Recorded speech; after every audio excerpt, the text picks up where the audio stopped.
sa isang kalye sa Pasig City. Tuwing sasapit ang alas 3 ng madaling araw o tinatawag na witching hour, may pagala-gala raw na nilalang.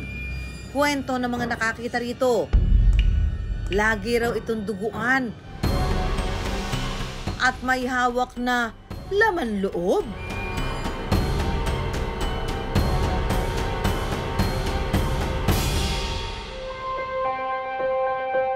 Sinadya namin ang lugar kung saan sinasabing namataan na naman kaninang madaling araw ang lalaking di umano ay nangunguha ng lamang loob. Samahan niyo kung alamin ang katotohanan sa likod ng kwentong ito.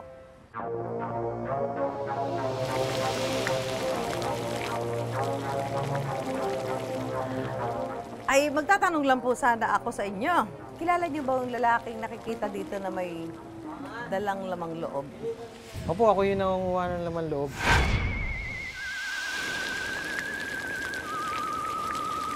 Kaso ginagamit ko po siya sa pares. Confirmed! Siya nga ang lalaking nangunguha ng mga lamang loob. Ito ang ebidensya. Hindi nagsisinungaling ang ebidensya. Si Kuya, ang lalaking nangunguha ng laman loob dito sa ugong tuwing madaling araw. Pero parang masarap, tikman natin.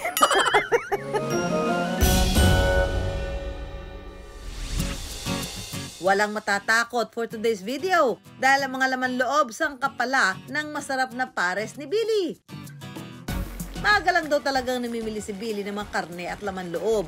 Kasi kung medyo late ka na mamili, bila sana yung mga karne kasi matagal na babad na naka-display doon. Kaya mga ganong oras kami namimili. Umaabot na mahigit 100 kilo ng karne at laman loob ng baka ang nauubos niya kada araw. Ito yung mga ginagamit namin dito. Yung isaw ng baka. Ito naman yung yung tumbong na ginagamit namin. Tumbong rin ng baka to. At ito pala yung taba ng baka. Yung lagi nire-request ng mga customer namin. Pag may nakikita na lumulutang dun sa pares, gusto nila may taba ng baka lagi.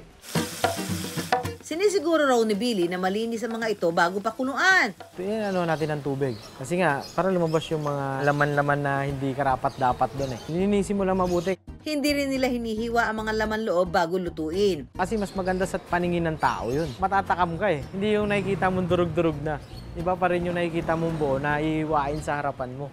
Sa kanilang espesyal na sabaw, sasangkapan nila ito ng luya at tanglad. Dito pa kukuluan ang mga laman loob at ibang karne sa loob ng 1 oras.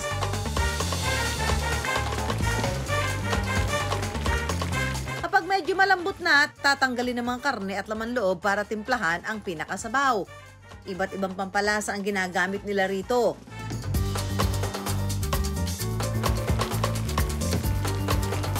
Pakukuluan ito ng 1 pang oras. Para matanggal yung mga lalo na yung anggo ng baka, lansa ng mga laman loob. Kaya may mga secret ingredients yun na nilalagay namin dun. Mga computer parts ang dating ibinebenta ni Billy at ng kanyang kapatid. Nang tumumal ito, pinili nilang pares na lang ang ilako sa kanilang lugar.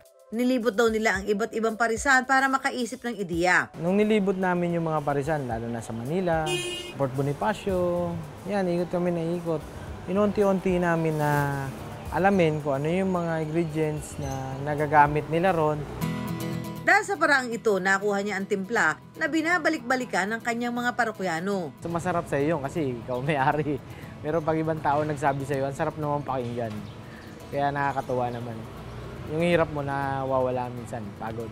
Namuhunan siya ng 3,000 piso para maipatayo niya ang parisang ito sa kanilang barangay. Sa halagang 65 pesos, matitikman na ang kanilang isaw pares at tumbong pares. Umaapaw naman sa sarap ang kanilang overload meal na may sahog na tumbong, tuwalya, isaw, balat, beef pares at pata ng baboy. Susubukan ko ngayon ang paggawa ng overload pares. Ayan, sa overload, ma'am, lahat yan. Tapos balat din. Opo. Lahat lalagyan din ng tumbong? Opo, ma'am. Basta Lahat pag overload yun, ma'am. Lahat yan, gugupitin natin yan ng pira-piraso. Opo. Para madaling kainin.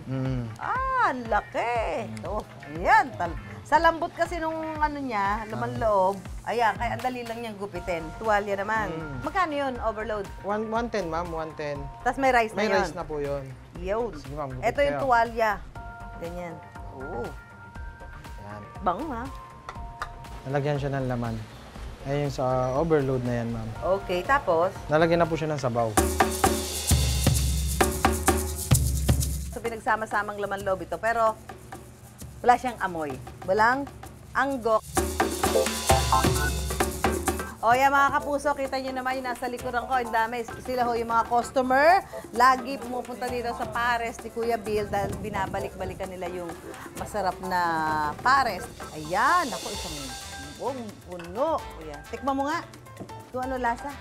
Yung laman loob Ayun. Ano masasabi mo, Kuya? Masarap po siya, ma'am.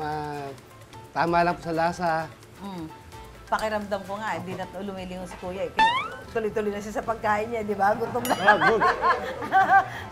Masarap. Masarap po, ma'am. Masarap. Sarap daw talaga. Huwag na natin siya abalahin. Gutom na si Kuya. Sige, Kuya, tuloy mo yan, ha? Siyempre, hindi ko palalagpasing hindi ito matikman. Tuwalya. Ang init kasi.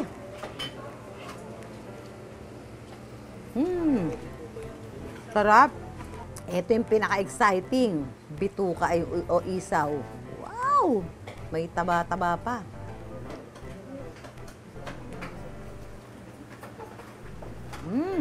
Kaya pala dinadayo talaga dito, masarap.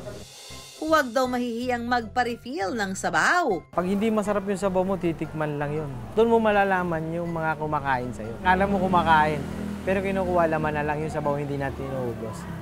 Hindi raw biro ang paggising ng maaga araw-araw, pero para kay Billy, sulit naman daw ang lahat ng kanyang pagod. Nung kami na mag-asawa, nung nagtatrabaho kami, parang pagsahod mo pa lang may utang ka na uli. Hindi yung katulad nung ikaw nagninegosyo, ikaw na nagpapasahod, tapos nagagawa mo na yung gusto mo.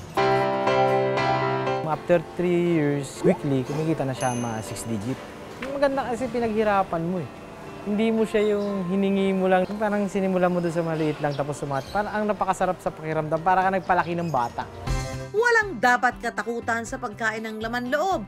Dahil tulad ng pagninegosyo, hindi matitikman ang linamnam at sarap nito kung hindi ito susubukan.